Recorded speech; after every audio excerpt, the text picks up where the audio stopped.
Hello guys, in today's video I'm going to show you how to use Circle to Ask on Samsung Galaxy S25 Plus. Let's go!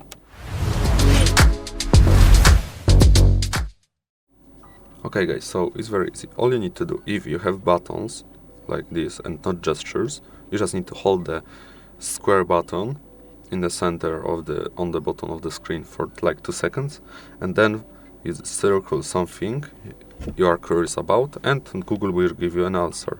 Or you can just, like this, just draw over it and it will also swipe it. You can correct the AI search, as you can see for these both icons, or you can just tap on an icon and you will see it works.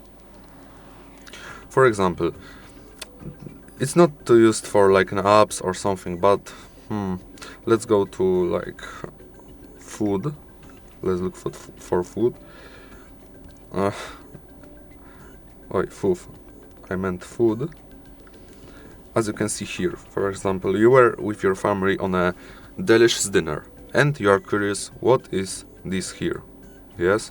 Then you hold here and you circle around it. Because you want to make it for dinner in your own home. And as you can see, it gives you an answer. That's how to use Circle to Ask, and AI gives you an answers. Okay guys. Also, for example, it works on everything. Let me show you. For example, this. I don't know. I found this beautiful photo and I found this car and I don't know what this car is. Yes. So let's Circle to Ask, or even it could be named Tap to Ask, but let's circle around it. What is this car? So this car is a customized BMW M3 with military green wrap and a red grille. Okay, it's nice. So guys, that's how you use Circle to Ask. Guys, thank you for watching guys, and goodbye.